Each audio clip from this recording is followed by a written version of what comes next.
Gyanpur channel में आपका स्वागत है। एक बात कहेंगे आपसे, बस कुछ देर की खामोशी है, फिर शोर आएगा। लोगों का वक्त आया था, आपका दौर आएगा। और लग जाइए आप अपने पूरा जी जान से। आपका एग्जाम नज़दीक है, आपको मेहनत करना है और इस बार आपको सफलता लेनी है, चाहे वो हर हाल में लेनी है, किसी भी हाल में लेनी है, और आप सफल जरूर होंगे। आज हम आपको बताएंगे इतिहास में प्राचीन इतिहास, और हम आपको ऑब्जेक्टिव क्वेश्चन जो संभावित प्रश्न है आपकी परीक्षा में जो पूछे जा सकते हैं, इंपॉर्टेंट है, ऐसा क्वेश्चन बताएंगे। तो सबसे पहला जो क्वेश्चन है वो हम आपको बता रहे हैं, इतिहास का पिता किसे कहा जाता है। तो जो पहला क्वेश्चन है, इतिहास का पिता किसे कहा जाता है, तो आप लोग जान रहे होंगे कि इतिहास का पिता किसे कहा जाता है, हेरोडोटस को। तो हेरोडोटस को इतिहास का क्या कहा जाता है, पिता कहा जाता है, इतिहास का पिता कहा जाता है। इसने एक बुक लिखा है, हिस्टोरिका। क्या लिखा है, हिस्टोरिका। 5वीं सदी में। कौन सी सदी में, 5वीं सदी में। तो ये क्रिस्टोफर सेलियरस कौन है, क्रिस्टोफर सेलियरस। ये जो इतिहास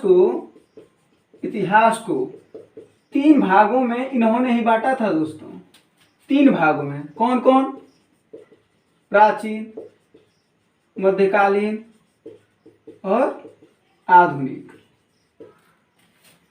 इसका मतलब क्रिस्टोफर सेलियरस इतिहास को 3 भागों में बांटे थे। और ये कहाँ के थे दोस्तों, जर्मन के। कहाँ के थे ये, जर्मनी के। अच्छा, बात करें प्लिनी। प्लिनी कौन है, टॉलमी कौन है। तो टॉलमी को आप लोग जानते होंगे कि ये क्या है, भूगोल नामक इन्होंने एक किताब लिखी थी। क्या किया था इन्होंने, एक भूगोल नामक किताब लिखा था। ये जो प्लिनी है ना, ये नेचुरल हिस्ट्री, कौन, नेचुरल हिस्ट्री नामक किताब। इसका मतलब है, आपका क्वेश्चन क्या था कि इतिहास का पिता किसे कहा जाता है। तो इतिहास का पिता किसे कहा जाता है, हेरोडोटस को। किताब इन्होंने लिखा है, किताब का नाम क्या है, हिस्टोरिका। बहुत इंपॉर्टेंट दोस्तों, ये परीक्षा में पूछा गया क्वेश्चन है। अगर पूछ दे कि क्रिस्टोफर सेलियरस कौन थे, तो इतिहास को 3 भागों में बांटे थे इन्होंने, प्राचीन, मध्यकालीन, आधुनिक। प्लिनी कौन थे, नेचुरल हिस्ट्री नामक किताब लिखे थे। कब लिखे थे दोस्तों, ये पहली सदी में, और ये दूसरी सदी में। अगर क्वेश्चन पूछा है कि टॉलमी, तो भूगोल नामक किताब इन्होंने लिखा था। तो दोस्तों अब इसके बाद से आपको बताएंगे अगला क्वेश्चन। इसके बाद ना दोस्तों दूसरा क्वेश्चन है, जादू टोना का वर्णन किस वेद में उल्लेखित है। ये भी क्वेश्चन बहुत बार पूछा गया कि जादू टोना का वर्णन किस वेद में उल्लेखित है, ऋग्वेद की, यजुर्वेद की, सामवेद की, अथर्ववेद। तो चलिए थोड़ा सा ऋग्वेद के बारे में जानते हैं। यहाँ पर ना सबसे ज्यादा मंत्र किसे समर्पित है, इंद्र को। इसके बाद से किसे समर्पित है, अग्निदेव को। तो जो सबसे ज्यादा मंत्र है ना, वो किसे समर्पित है, इंद्रदेव को। अगर दूसरी बात करें, कुछ और इसमें से अगर बताएं, तो इसके तीसरे मंडल में सूर्य देवता, सावित्री, कहीं कहीं दोस्तों सावित्री भी लिखा रहता है, को गायत्री मंत्र समर्पित है। वो क्या है, गायत्री मंत्र समर्पित है। अच्छा, ये गायत्री मंत्र किसके द्वारा लिखा गया है, विश्वामित्र। किसके द्वारा, विश्वामित्र। 2 क्वेश्चन हो गया। अच्छा, एक बात करें कि ये सबसे पुराना वेद है दोस्तों। ये तो सबसे ज्यादा इंपॉर्टेंट क्वेश्चन है, पूछा गया क्वेश्चन है कई बार कि सबसे पुराना वेद बताओ। ऋग्वेद है, तो सबसे पुराना वेद है। और इसी में जो चारों वर्ण हैं, चारों वर्ण माने समझ रहे हैं, ब्राह्मण, क्षत्रिय, वैश्य और शूद्र। इसका मतलब है इसमें 3 बातें पता चलती। सबसे ज्यादा मंत्र इंद्रदेव को समर्पित है, और उसके बाद से अग्निदेव को, तीसरे मंडल में सूर्य देवता, सावित्री को गायत्री मंत्र समर्पित है। किसके द्वारा रचना की गई, विश्वामित्र के द्वारा। सबसे पुराना वेद है, क्वेश्चन पूछा गया है। 4 वर्णों को किस वेद में बताया गया, ऋग्वेद में बताया गया, ब्राह्मण, क्षत्रिय, वैश्य और शूद्र। अच्छा, वहीं पर अगर बात करें हम यजुर्वेद की, तो यजुर्वेद क्या है, जो यज्ञों का नियम या विधानों का नियम, इन सब के बारे में ना दोस्तों यजुर्वेद में चर्चा होती है। यज्ञों का नियम, विधानों का नियम, बलिदान, बलिदान का नियम कह सकते हैं, ये किसमें चर्चा होती है इसका दोस्तों? यजुर्वेद में। अच्छा, एक क्वेश्चन जो पूछा गया क्वेश्चन है ना कि यजुर्वेद से कि ऐसा कौन सा वेद है जिसमें जो इसकी ऋचाएं हैं, जो इसमें कि वो दोनों में है, गद्य व पद दोनों में। तो गद्य व पद दोनों में किसमें है? यजुर्वेद में। ये ध्यान रखिएगा, ये इंपॉर्टेंट क्वेश्चन है। सामवेद, सामवेद क्या होता है? भारतीय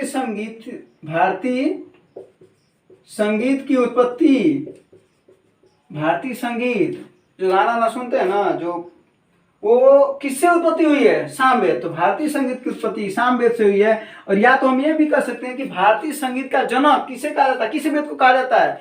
भारतीय संगीत का जनक किस वेद को कहा जाता है? तो भारतीय संगीत का जनक किस वेद को कहा जाता है? सामवेद। अच्छा, अब बात करते हैं अथर्ववेद की कि आखिर ये अथर्ववेद क्या है? तो रोग, औषधि, जादू टोना, रोग, औषध, जादू टोना, और इसमें विवाह, और जो विवाह संगीत होता है, विवाह संगीत जानते हैं, जो शादी होती है तो सवेरे सवेरे गाया जाता है, तो उसी को विवाह संगीत कहते हैं। तो रोग, औषध, जादू टोना, विवाह और विवाह संगीत। हाँ, और एक चीज, ये विचार एवं अंधविश्वास, यो दोस्तों ना इसी में बताया गया है।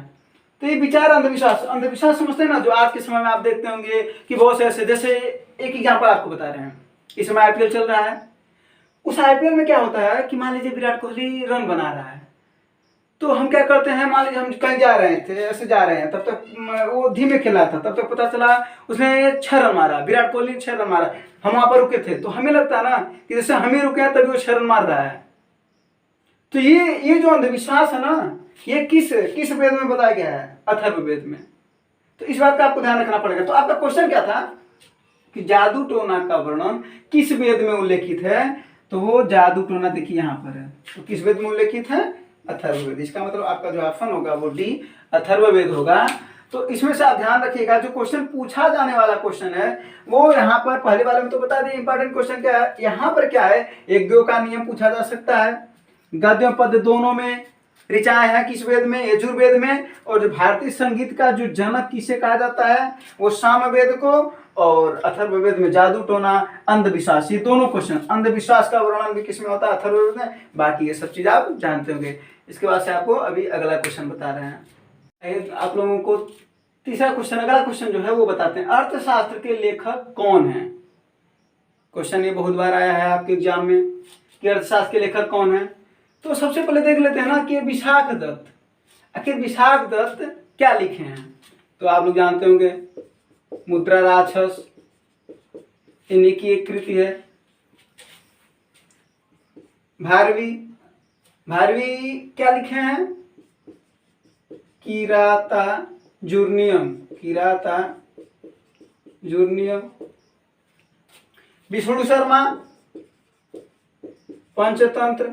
अच्छा, पंचतंत्र की कहानियां सुने होंगे, आईएएस के मेंस में भी है, तो आप थोड़ा सा रिलेट कर लीजिएगा कि ताकि याद रहे। विष्णु शर्मा कई बार क्वेश्चन पूछा गया क्वेश्चन है दोस्तों। जो ऑप्शन है ना, आपको ये समझाना चाह रहे हैं कि जो प्रश्न है वो तो ये पूछेगा, जैसे अर्थशास्त्र के लेखक कौन है? कौटिल्य। ये जो विषय है ये राजनीति का, इसका है राजनीति का विषय। तो ये जो ऑप्शन है ना, आप दोस्तों इसको भी तैयार करते चलिए साथ साथ में, ताकि प्रश्न एक रहे लेकिन आपके पास जो उत्तर हो वो 4 मिल पाए। और ये सब एग्जाम में आपके पूछा जाता है। तो अगर, हाँ कौटिल्य, अगर हम इनकी बात करें, आप आ जाते हैं अपने प्रश्न पर, इनका अन्य नाम, ये भी पूछा गया क्वेश्चन है। इनका जो अन्य नाम है, विष्णुगुप्त के भी नाम से हम जानते हैं इनको। और क्या, और इन्हें कौन से जानते हैं, चाणक्य। और क्या किस नाम से जानते हैं, चाणक्य। तो ये सब जो विशालदत्त मुद्रा, राक्षस भारवी, किरातार्जुनीयम, विष्णु शर्मा पंचतंत्र के गाने, कौटिल्य तो बता ही दिए। अच्छा कुछ अन्य अन्य भी कुछ बता रहे हैं जो हमें जहां तक याद आ रहा है कि जैसे पाणिनि हो गए, पतंजलि हो गए, इन लोगों ने क्या लिखा है, तो जो पाणिनि ने क्या लिखा है, अष्टाध्यायी, पतंजलि ने महाभाष्य, ये रचना है, इनकी रचना है। अच्छा कुछ और बताते हैं, जैसे सोमदेव, कथा, सरित सागर, और जयदेव, गीत गोविंद। गीत गोविंद के लेखक कौन है, जयदेव। रात तरंगिणी, ये सब क्वेश्चन पूछा जाता है, रात तरंगिणी, कल्हड़, ये जानते होंगे। और अगर कुछ याद आ रहा होगा जैसे शिशुपाल वध, शिशुपाल वध, माघ, तो ये सब कुछ इंपॉर्टेंट नाम है जो आप याद कर लीजिएगा। और बाकी कुछ नाम ध्यान नहीं आ रहा, कुछ और क्वेश्चन, हाँ एक क्वेश्चन और है, वो भी पूछा गया क्वेश्चन है, कामसूत्र, वात्स्यायन, वात्स्यायन। तो ये सब दोस्तों इंपॉर्टेंट है, नोट करते रहिएगा, लिख लीजिएगा। पाणिनि अष्टाध्यायी, पतंजलि महाभाष्य, सोमदेव कथा सरित सागर, जयदेव गीत गोविंद, रातरंगिणी, कल्हड़, शिशुपाल वध, माघ, कामसूत्र, वात्स्यायन। तो दोस्तों ये आप तैयार कर लीजिएगा इसको। अब बताते हैं आपको अगला क्वेश्चन। आते हैं अगले क्वेश्चन पर कि निम्न में से हर्षवर्धन के शासनकाल में भारत आया था। तो हर्षवर्धन के शासनकाल में भारत कौन आया था, तो आप लोगों को पता होगा जैसा कि हेनसांग आया था। थोड़ा सा ट्रिक बता देते हैं आपको, ह से हर्षवर्धन, ह से हेनसांग, भूलेंगे नहीं, हर्षवर्धन हेनसांग। अच्छा जानते हैं दोस्तों ये बड़ा घुमैया था, बहुत ज्यादा घूमता था। ये जानते हैं टोटल 138 देश घुमा था, ये 138 देश घुमा। और इसी के एक यात्रा वृत्तांत है, इसका मतलब जानते हैं ये बहुत ज्यादा घुमा, तो इसी का जो यात्रा वृत्तांत है उसका नाम क्या है जान रहे हैं, CU की।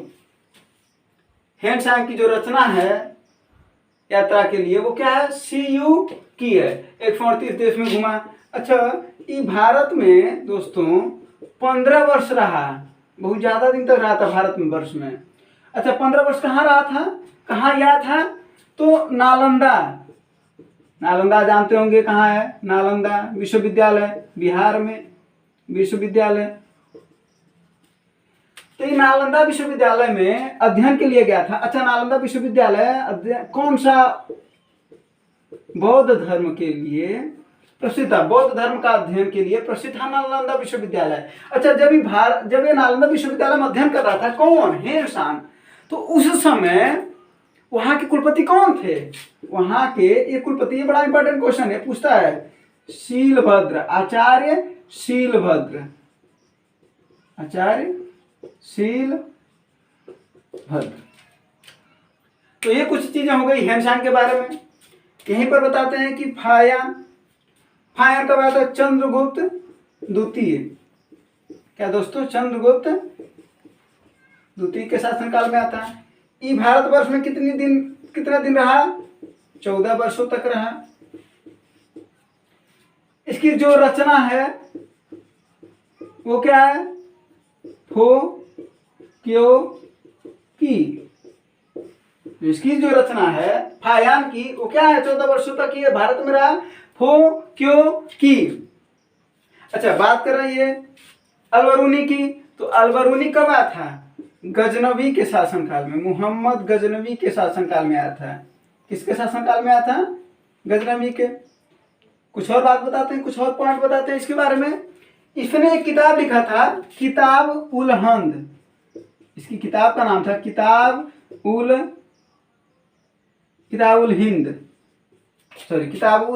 हिंद या तहकीक ए हिंद, और इसी को हम कहते हैं भारत की खोज। तो दोस्तों अगर पूछे कि अल-बरूनी किसके शासनकाल में आया था? मोहम्मद गजनवी। इसकी रचना क्या है दोस्तों? रचना क्या है? किताब उल हिंद या तहकीक हिंद उसी को कहते हैं, या उसी को भारत की खोज कहते हैं। अच्छा, बात करें इब्न बतूता, तो इब्न बतूता मोहम्मद बिन तुगलक।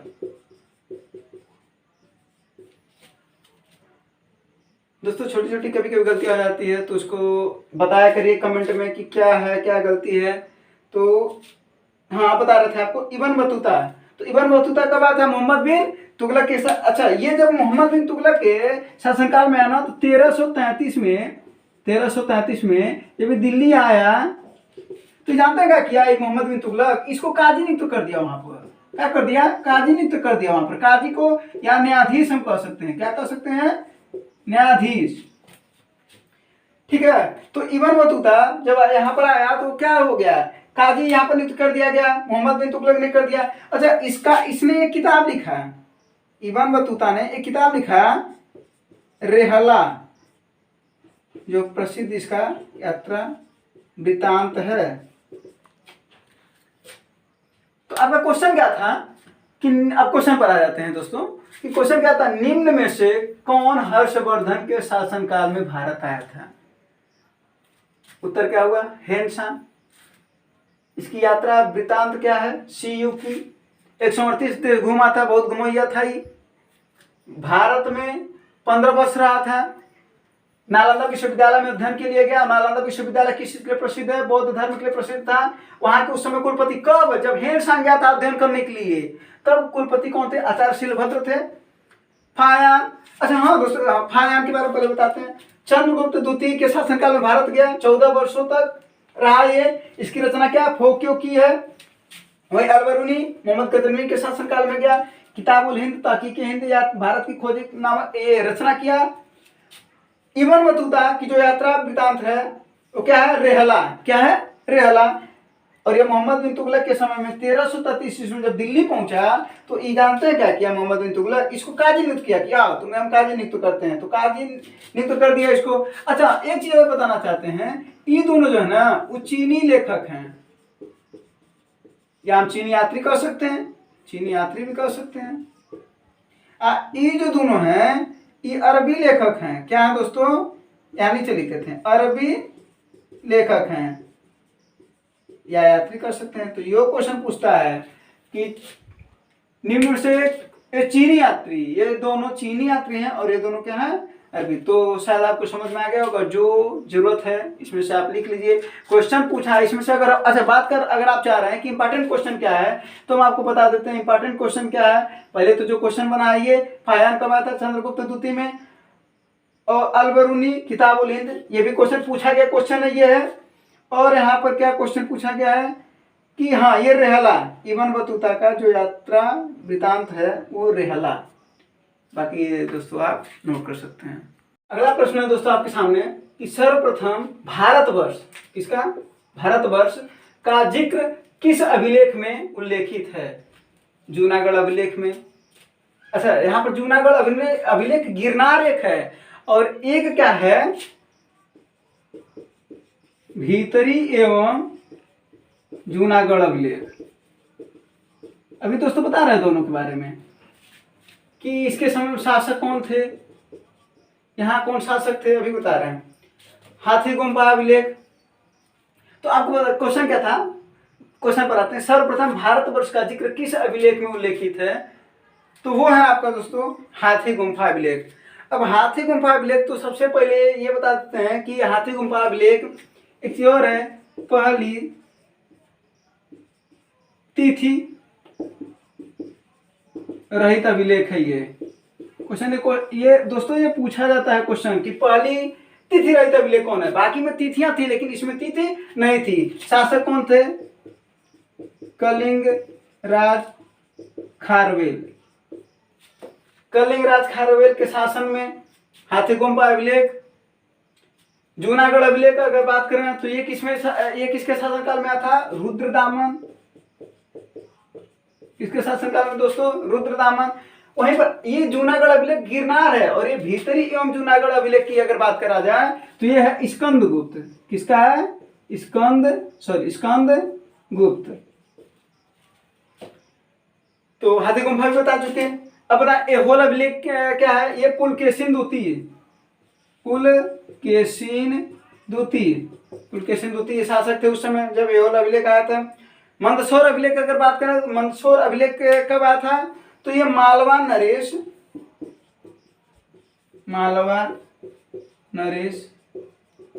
यशोधर्मन।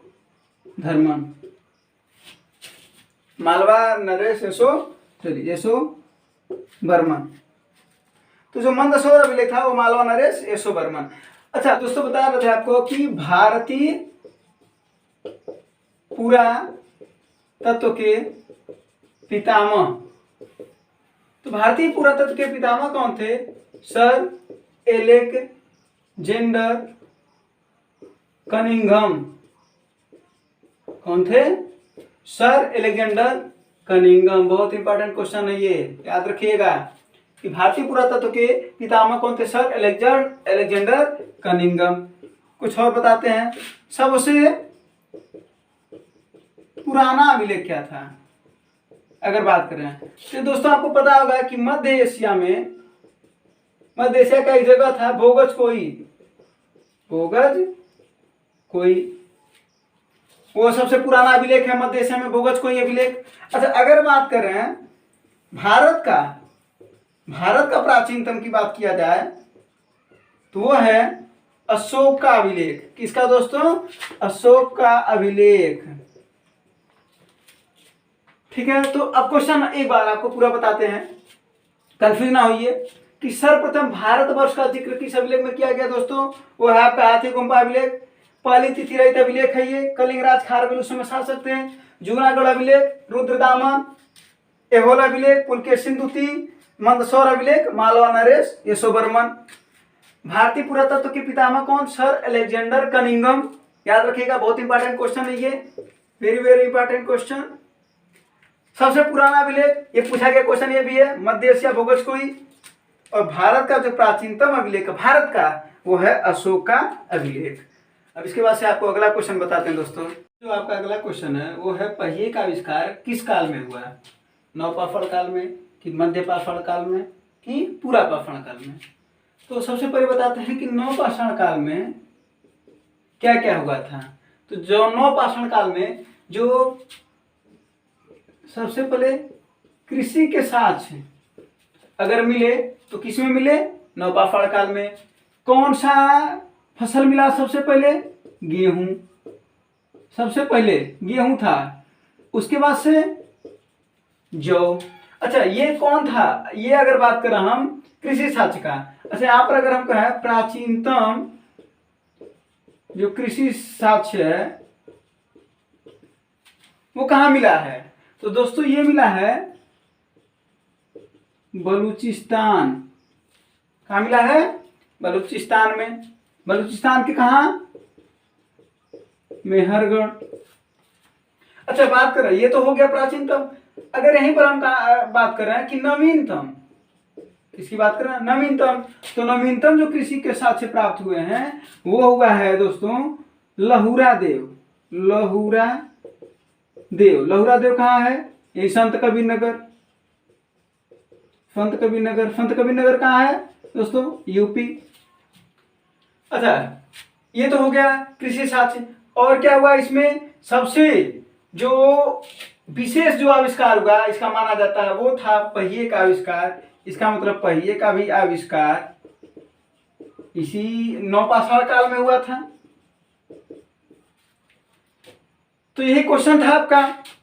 अच्छा बात करें और क्या हुआ था, अगर हम बात करें पालिशदार जो औजार थे पालीदार औजार जो पत्थर के थे, ये नवपाषाण काल में आया। अच्छा, और एक बात करें कि दोस्तों नवपाषाण काल में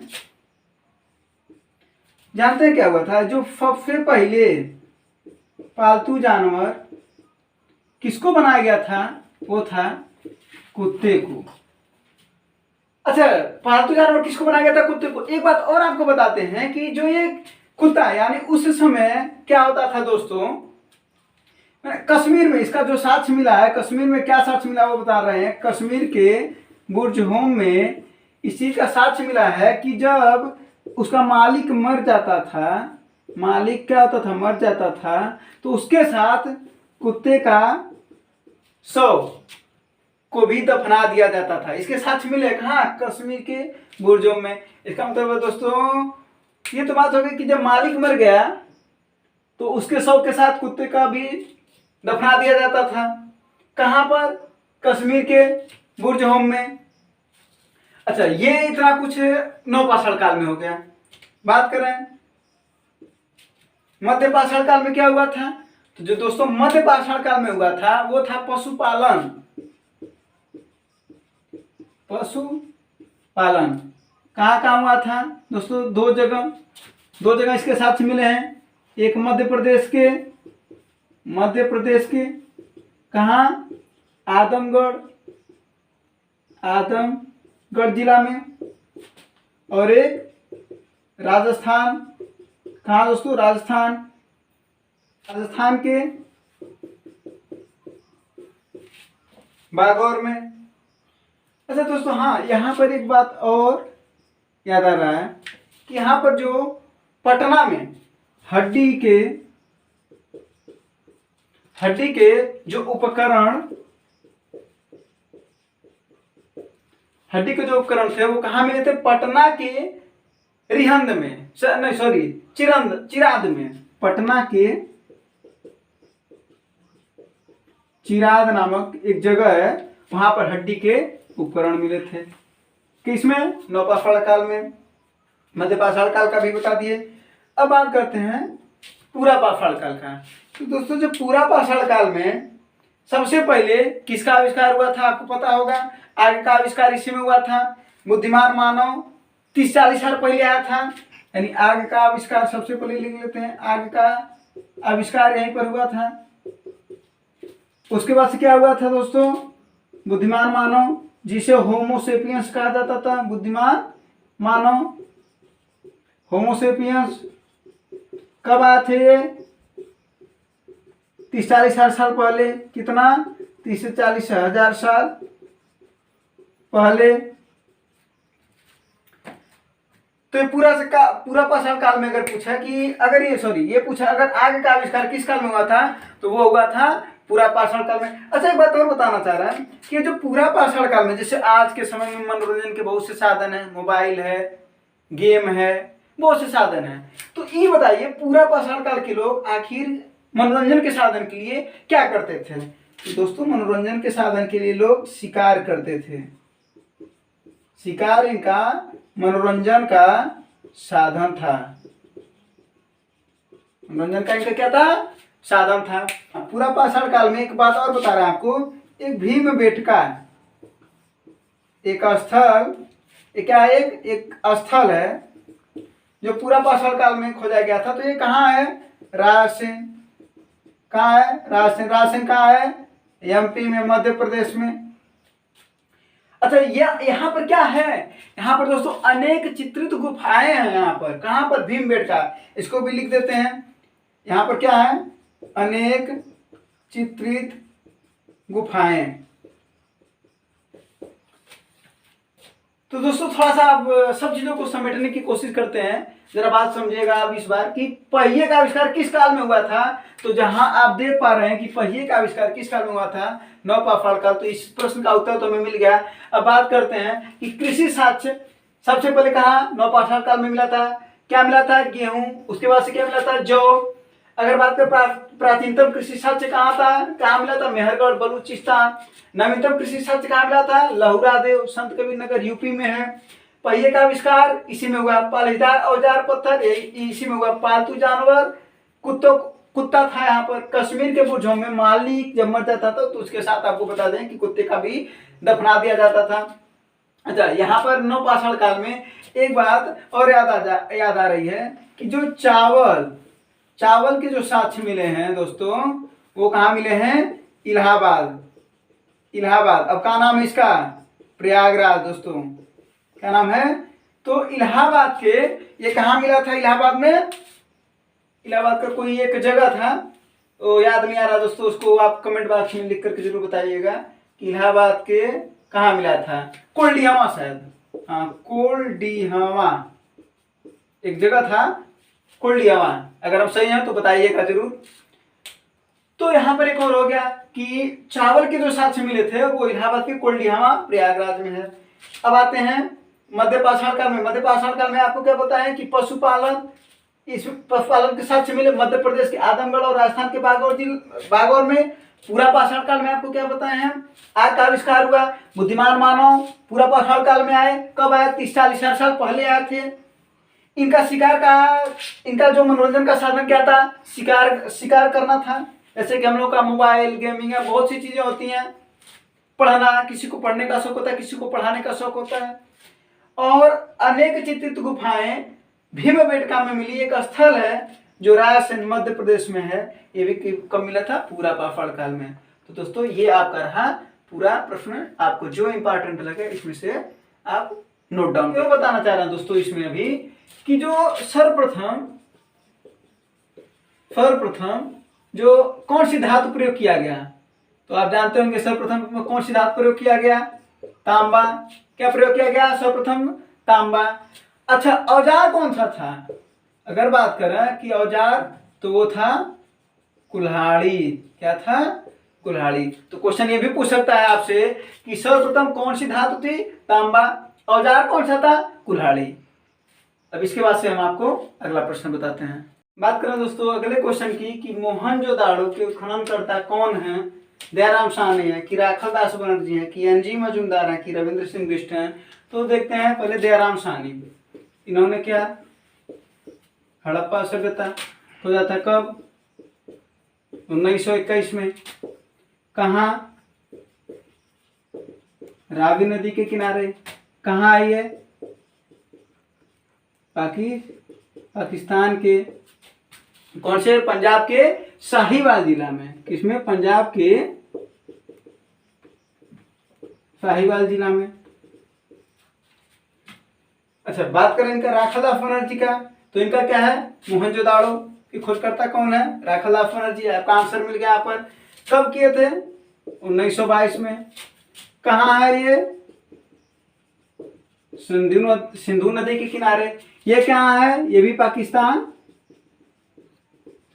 पाकिस्तान के लरकाना जिला में। कहाँ पर दोस्तों? पाकिस्तान के लरकाना जिला में। बात करें अगर हम कि एनजी मजूमदार, तो देखिए एनजी मजूमदार चन्हू दड़ों के उत्खनन करता है एनजी मजूमदार, और मैके भी हैं दोस्तों। कंफ्यूजन रहेगा, दोनों लोग हैं। मैके ने 1925 में बताया था, और जबकि एनजी मजूमदार ने इसको बताया था 1931 में। 1931 में बताया था एनजी मजूमदार ने। अच्छा, ये कहाँ है? ये है आपका, ये भी पाकिस्तान के नवाबशाह जिला में। अच्छा, कौन सी नदी? ये भी सिंधु नदी है। सिंधु नदी के किनारे इसका भी था। बात करें रविंद्र सिंह बिष्ट, तो इनके बारे में दो बात बताएंगे दोस्तों। एक, बनावली के भी उत्खनन करता यही है रविंद्र सिंह बिष्ट, और एक है धौलावीरा। कौन दोस्तों? धौलावीरा। अच्छा, बात करें अगर धौलावीरा की, तो ये धौलावीरा कब इन्होंने खोजा था दोस्तों? 1990 से 91 के। 1990 से 91। और जो बनावली है वो रविंद्र सिंह बिष्ट ने इसको खोजा था इन्होंने 1962 लगभग, याद नहीं आ रहा दोस्तों। अच्छा, इसके बाद से बताते हैं कुछ और उत्खनन करता, जैसे रंगपुर और लोथल, जो याद आ रहा है, रंगपुर, लोथल और रोपड़ और आलमगीरपुर। आलमगीरपुर दोस्तों हिंडन नदी के किनारे है। हिंडन नदी कहाँ है? यूपी में। याद रखिएगा, हिंडन नदी कहाँ है? यूपी में। तो जो ये रंगपुर और लोथल है, इसके खोजकर्ता कौन है? रंगनाथ राव। कौन है? रंगनाथ राव। और रोपड़ और आलमगीरपुर के खोजकर्ता कौन है? यज्ञदत्त शर्मा। तो दोस्तों ये नहीं याद आ रहा कि बनावली रंगोई नदी के किनारे है और 1974 में शायद खोज हुआ था और रंगोई नदी के किनारे है। रंगोई नदी। अच्छा है कहाँ ये है हरियाणा के हिसार जिले में।